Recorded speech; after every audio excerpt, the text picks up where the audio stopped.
انبیاء ثبوت ذات توحید نہیں ہیں. پہلے ذہن ملائیں. کل یہاں بات ختم ہوئی تھی. انبیاء ثبوت ذات توحید نہیں ہیں، ثبوت صفات ذات خدا. ٹھیک ہے. کمالات الہیہ کے 3 کمال. صحیح، اب کمال تھوڑے سے بیان کرتے ہیں. کمالات الہیہ 3. اب کیا کریں؟ 3 ہی ایک ہی کمال ہے، لیکن اب 3 کی نسلوں کے قرآن نے علیحدہ علیحدہ فرمایا ہے، اس لیے ہمیں 3 کہنا پڑ رہا ہے، ورنہ وہاں 3 کا تصور ایک شے 3 میں کیسے تقسیم؟ کیا کریں؟ ہمارے لیے سمجھانے میں دقت ہوتی ہے، سمجھایا جاتا ہے. اب 3 کیا ہیں؟ پہلا کمال احدیت، ہویت، الوہیت. ماشاءاللہ. احدیت پہلا کمال. صحیح، پہلا کمال احدیت. 7 کمال ہویت، ہوا، اللہ کا نام ہے ہوا. تیسرا کمال الوہیت. ماشاءاللہ، یہی توجہ میری طرف سرکار. 3 کمال. اب اس کمال کو اللہ نے سورہ توحید میں فرمایا قل هو اللہ احد. اب سمجھ آیا. قل هو اللہ احد. کہہ دو میرا حبیب کہ وہ اللہ احد ہے. اب کمال کہاں پہنچا؟ احد پر. اللہ کس کی تشریح ہے؟ ہوا کی. گھبرائیں گے. میں مشکل تو پڑھ ہی نہیں رہا، آسان پڑھ رہے. قل کہہ دو هو اللہ احد. میرا حبیب کہہ دو وہ اللہ احد ہے. احد کیا ہوا؟ کمال. اللہ کیا ہے؟ ہوا. تو معلوم ہو گیا پہلا کمال احدیت، درمیانی کمال ہویت، پہلا کمال یہ جو سامنے الوہیت. اگر نیچے سے اوپر جائیں پہلا کمال الوہیت، پھر ہویت، پھر احدیت. ماشاءاللہ، یہی توجہ چاہتے ہیں. توجہ ہے. میں دیکھ رہا ہوں کہ میں کامیاب ہوں انشاءاللہ. بات کرنے میں کامیابی ہے. آج تیری مجمع بالکل دیکھیں قل هو اللہ احد. احد نیچے سے اوپر جائے پہلے کیا آئے گی؟ احدیت. نیچے سے اوپر پہلے الوہیت، ہویت، احدیت. اوپر سے نیچے آئے احدیت، ہویت، الوہیت. معلوم ہوتا ہے احدیت و الوہیت کے درمیان میں ہے ہویت.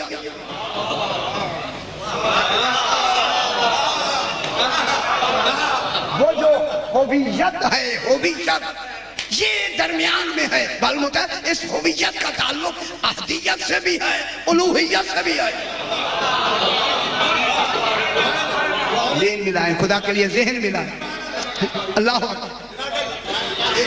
یہ الوہیت ہے. الوہیت مانے اللہ. الوہیت صحیح، الوہیت.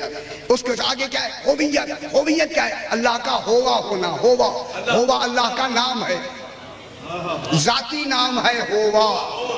ہوا کے معنی وہ. ڈھونڈو وہ کیا ہے؟ جو وہ کو بتائے اسے علی کہتے ہیں.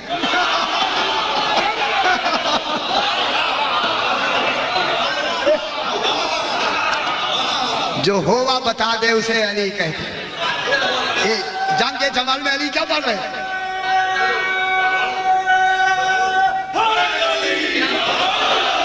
جنگ جمل اور صفین میں جناب علی تلوار بھی چلا رہے تھے. کیا فرما رہے تھے؟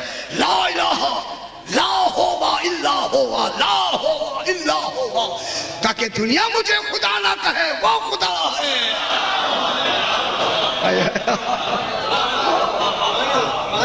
جنگ صفین میں کیا فرما رہے ہیں جناب؟ راجز کیا پڑھ رہا ہے علی؟ حالانکہ دنیا راجز اپنے خاندانوں کا پڑھتا ہے، علی توحید کا راجز پڑھ رہا ہے. لا ہوا الا ہوا، لا ہوا الا ہوا، کوئی ہوا نہیں مگر ہوا ہے. اب یہ کیا ہوئی جناب؟ ماشاءاللہ ماشاءاللہ. پہلی ہو گئی جناب الوہیت، ہویت، احدیت.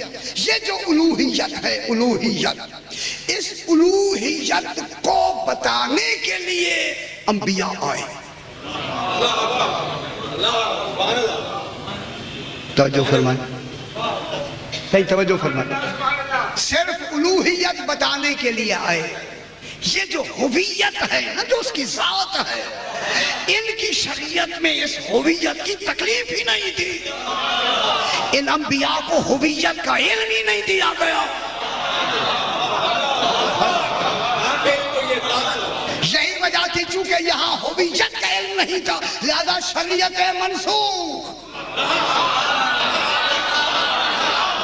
کوئی نہیں فرما رہا جو آیا کلمہ بنا گیا کرنا. کیونکہ ان کا جو علم تھا انبیاء کا صرف توحید کے بتانے کے لیے، وہ برائے امت تھا. ہر نبی کہتا تھا لا الہ الا اللہ، موسیٰ کلیم اللہ، لا الہ الا اللہ، عیسیٰ روح اللہ، لا الہ الا اللہ، داؤد نبی اللہ.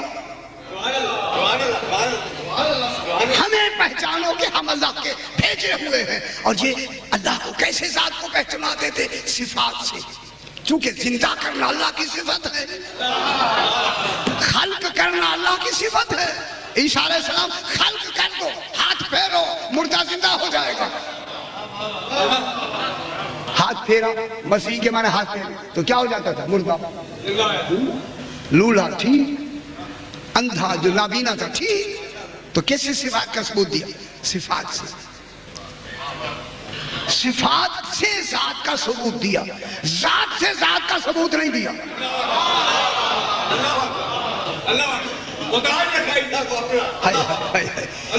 سرکار عیسیٰ علیہ السلام کیا کرتے ہیں؟ ہاتھ پھیرتے ہیں. ایسے ہاتھ پھیرتے کیا ہو جاتا ہے؟ وہ نابینا بینا ہو جاتا ہے. تو یہ جناب موسیٰ علیہ السلام عصا پھینکتے ہیں، وہ کیا ہو جاتا ہے؟ پھر ایک لمبی بحث ہوگی، عصا پھینکنے کا تعلق نبوت سے کیا؟ آپ پریشان ہو جائیں. میں کیا کہہ رہا ہوں؟ کہتا ہے میں اللہ کا نبی ہوں، ایک ڈنڈا پھینکتا ہے اور وہ سانپ بن جاتا ہے. یار پھینکنے سے نبوت کا کیا تعلق ہے؟ اچھا حیران نہ ہو، میں ویسے ایک جملہ کہا ہے پھر بحث کریں گے. تو اب یہ جو نبی آئے ہیں، ان انبیاء کا ہویت کا کوئی علم ان میں نہیں تھا، چونکہ ان کا علم برائے امت تھا. جتنی امت کو ضرورت تھی انہیں علم دیا گیا، اور آل محمد کو جتنی توحید کا ضرورت تھی ان کو اتنا علم دیا گیا.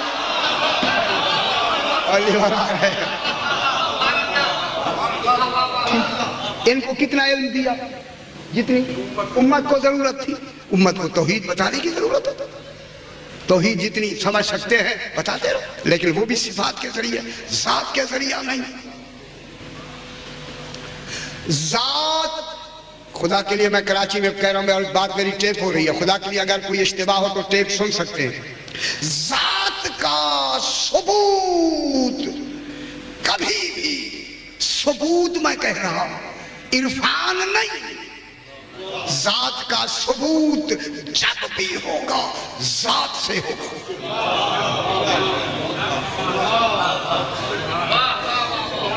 صفات سے پہچان ہوتی ہے، صفات ثبوت نہیں. اگر کراچی میں یہ بھی نہ سمجھا جائے تو پھر میں کیا کروں؟ ذات کا ثبوت ذات سے دیا جائے گا. اب یہ کمال ہے خالق کا کہ ان 14 کو ایسا بنایا کہ یہ اس کی ذات کا ثبوت ہے. عام بات نہیں ہو رہی سمجھے، چلو جی نہیں ہے، میں بہت بڑی بات کر رہا ہوں جناب.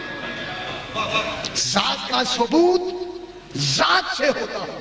ابھی بات میں ایک مثال دے کے، مثال سمجھانے کے لیے ہوتی ہے. آگ روشن ہے، جل رہی ہے، دیکھیں آگ چل رہی ہے، روشن ہے، مشاہدہ نظر آ رہی ہے، محسوس ہو رہی ہے، روشنی سامنے ہے، گرمی سامنے ہے، نظر آ رہی ہے.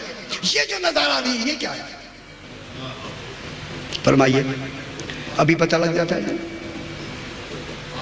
یہ جو ابھی آپ آگ دیکھ رہے ہیں یہ کیا چیز ہے جو نظر آ رہی ہے؟ کیا شے جو مشاہدے میں ہے؟ جو شے جل رہی ہے اسے بعد میں بحث کریں. یہ جو روشنی ہے، حرارت ہے، جس کو دیکھ کے آپ نے آگ کہا، یہ صفات ہیں آگ کے، ذات نہیں.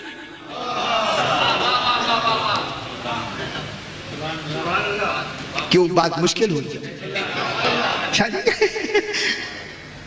بہت حوصلے سے، کوئی جلدی نہیں ہے. یہ جو آگ جل رہی ہے، آگ یہ جو سامنے جل رہی ہے محسوس ہو رہی ہے، آپ تاپتے بھی ہیں، تو یہ کیا ہے؟ آگ کی کیا ہے؟ صفات ہے. ذات کہاں ہے؟ جس کا مشاہدہ کیا جا رہا ہے یہ تو صفات ہے. ذات آگ کی تو ایسی لطیف شے ہے جو وہ تو کسی اور شے پہ قائم ہے. جب تک تیل یا لکڑی نہیں ہوگی پھر قائم ہوگی، لیکن ایسی لطیف ہے جب قائم ہوگی تو ظاہر صفت ہوگی، ذات پھر بھی قائم.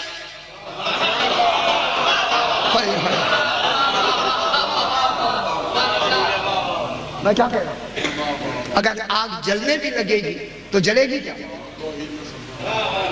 صفات جلے گی. یار سامنے جو جل رہی ہے وہ تو صفت ہے آگ کی، حرارت صفت ہے آگ کی، حرارت آگ ہوتی نہیں. آگ تو لطیف شے کا نام ہے. اچھا ایک مشکل مثال دی، ایسے آپ پریشان ہو رہے ہیں.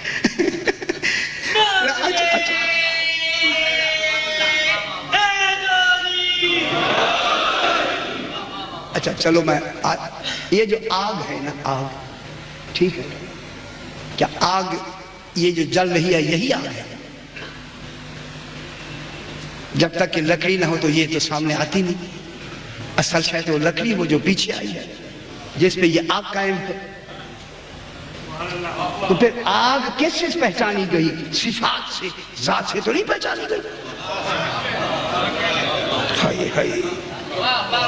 میں کیا کہہ رہا ہوں؟ معلوم ہوتا ہے ذات کی تعریف کے لیے صفات سامنے ہوتے ہیں، ذات سامنے ہوتی ہی نہیں ہے.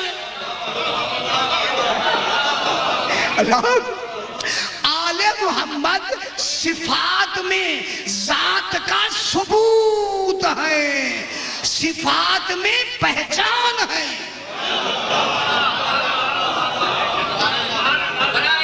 آپ سمجھ رہے ہیں بات کو عام ہو رہی ہے.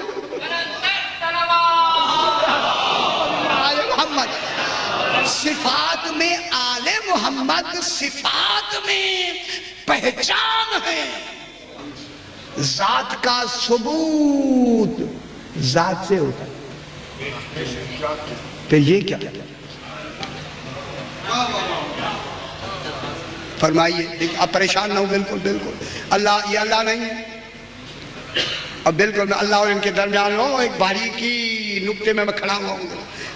اب ایسا کرنا ہے یہ ہو جائے وہ ہو جائے. اب ذات کا ثبوت فرمائیے جناب، ذات کا ثبوت علاوہ ذات کے ہو ہی نہیں سکتا. پھر ایک سوال پھر ہے، عرفان ذات کیسے حاصل ہوگا اللہ کا؟ اللہ کو اپنی ذات کا عرفان ہے یا نہیں ہے؟ اپنی ذات کا ثبوت رکھتا ہے یا نہیں رکھتا؟ پھر سوال ہو جاتا ہے اپنی ذات کا ثبوت کون دے سکتا ہے؟ اللہ خود ہی دے سکتا ہے نا بابا. اپنی ذات کا ثبوت وہ خود ذات سے دے سکتا ہے، تو ذات سے دے گا تو کیسے دے گا؟ اللہ اپنی ذات کا ثبوت اور دوسرا کوئی ثبوت وہاں قابل قبول نہیں، کیونکہ ذات کا ثبوت ذات سے ہوتا ہے.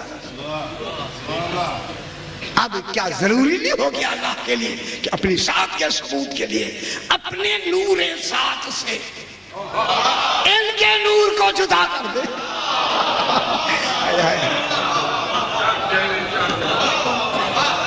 بابا ان کا جدا ہونا ہی جو ان کا مخلوق ہونا ہے، ورنہ شے تو وہی ہے جو اوپر ہے. ان میں اور خدا میں فرق کیا ہوا؟ صرف جدا ہونا. اس نے جدا کیا، یہ مخلوق ہو گئے، جدا کرنے والا اللہ ہو گیا. فرق تو جدائی میں آیا.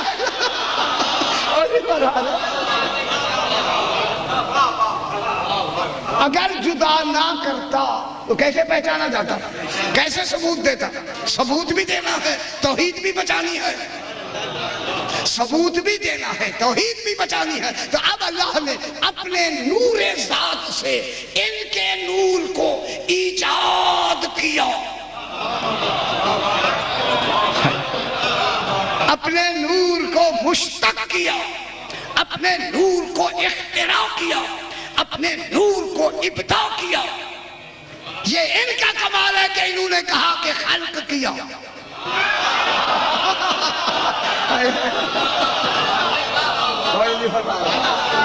یہ ان کی دیانت کا کمال ہے کہ انہوں نے کہا خلق کیا. بھائی یہ خلق ہونا ہی ان کا عبد ہونا ہے، اس کا خالق ہونا ہی معبود ہونا ہے. بس یہ ہونے والا فرق ہے نا، ہونے والا. اسی ہونے والے فرق نے ان کو الگ کر دیا، اسے الگ کر دیا. جو شاید وہاں ہے وہ یہی تو یہی ہوئی تو یہ. چلیے بعد میں پھر سب میں کیا کہہ رہا ہوں صحیح. اپنے نور ذات سے کیسے جدا کیا؟ اول ما خلق اللہ نوری واشتقہ من جلال عظمتہ وابتدأہ من نورہ. اللہ نے اپنے نور سے میرے نور کو ابتدا کیا، میرے نور کو ایجاد کیا، میرے نور کو اختراع کیا، میرے اپنے نور سے ہمیں بنایا. بھئی یہ بننے بنانے ہی کا تو فرق ہے. یہ بننے میں مخلوق کہلائے، وہ بنانے میں خالق ہے.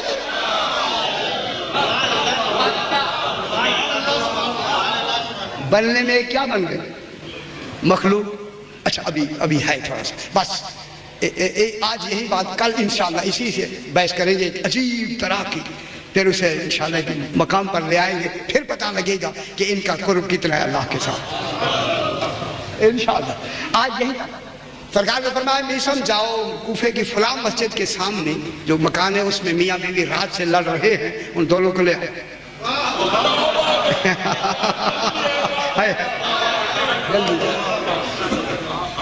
کوفہ کی فلاں مسجد کے سامنے اوپر بالا خانے پہ جو کمرہ ہے اس میں دو میاں بیوی رات سے لڑ رہے ہیں، انہیں لے آؤ. معلوم ہوتا ہے عالمین کی ہر لڑائی کو بھی علی دیکھ رہا ہے. جاؤ انہیں لے کے سبحان سرکار بیسم کہتے ہیں کہ میں گیا اور ان کو جا کے کہا کہ جناب علی بلاتے ہیں. دونوں میاں بیوی چل کے مسجد کوفہ میں آتے ہیں. سرکار علی تشریف فرمائے. کیوں رات سے کیوں لڑائی ہوئی؟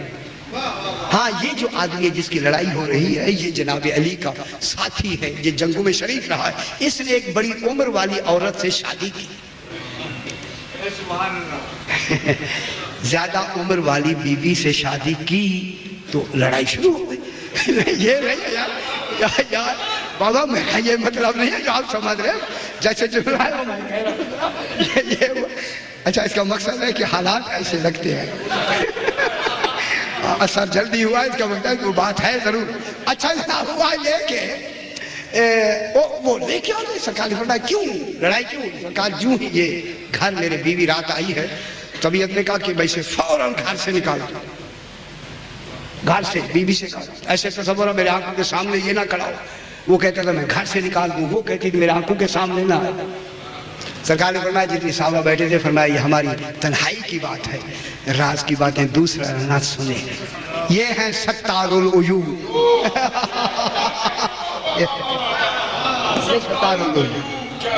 آدمی باہر چلے گئے، میاں بیوی بیٹھ کے. سرکار نے فرمایا اس میاں سے تو بھی ذرا ایک طرف ہو جاؤ. بیوہ چلے گئی. سرکار نے فرمایا تجھے معلوم ہے کہاں بیٹھی ہے اور تیرے سامنے کون ہے؟ میں امیر المومنین ہوں. ہاں مولا. تیرا یہ نام ہے؟ ہاں. باپ کا یہ نام ہے؟ ہاں یہ نام ہے.